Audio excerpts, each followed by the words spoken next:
Antonio Ribera est à l'origine de la divulgation de l'affaire Humo. Il a reçu de nombreuses lettres et fait partie des chercheurs espagnols. Oui, c'est une planète type Terre avec un seul continent et un immense océan qui l'entoure. La diversité biologique n'est pas tellement importante comme en Terre. Les espèces vivantes sont moindres, il y a moins d'espèces vivantes. Il y a un seul gouvernement, il y a une seule espèce humaine. C'est tout. D'ailleurs, j'ai l'impression, moi personnellement, que le système humide ressemble fort à un système un peu totalitaire, une race unique, qui ressemblerait fort au meilleur des mondes d'Aldous Huxley. Bon, il fait penser un peu à Brave New World, c'est-à-dire le meilleur des mondes d'Aldous Huxley. Vous connaissez ce livre, sans doute. Tout est réglé, les gens travaillent très peu, l'État s'occupe de tout. Évidemment, c'est un monde totalitaire où l'individu compte peu. D'ailleurs, il rassemble aussi the American way of life, parce que les familles, le noyau principal, c'est la famille, comme en Amérique. Il raconte des blagues pendant qu'il mange, etc., dans un ambiance distendu, etc. Il semble même que les femmes aient une autorité particulière sur la planète Humo.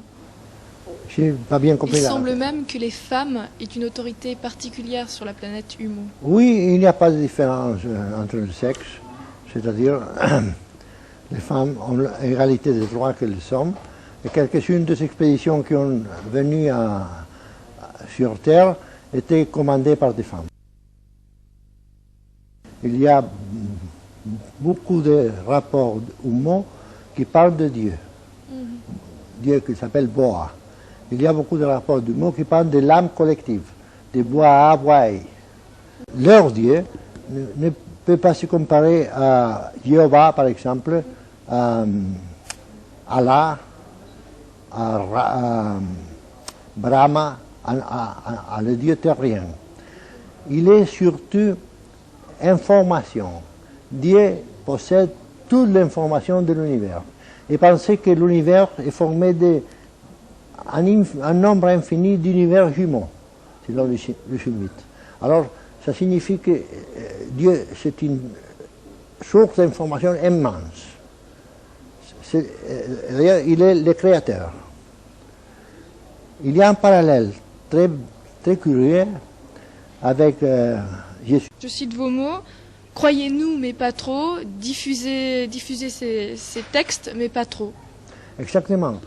Dans une lettre qu'ils m'ont envoyée, il y avait une chose qui était marquée comme ça, un texte qui était marqué comme ça. Il disait ne nous croyez pas.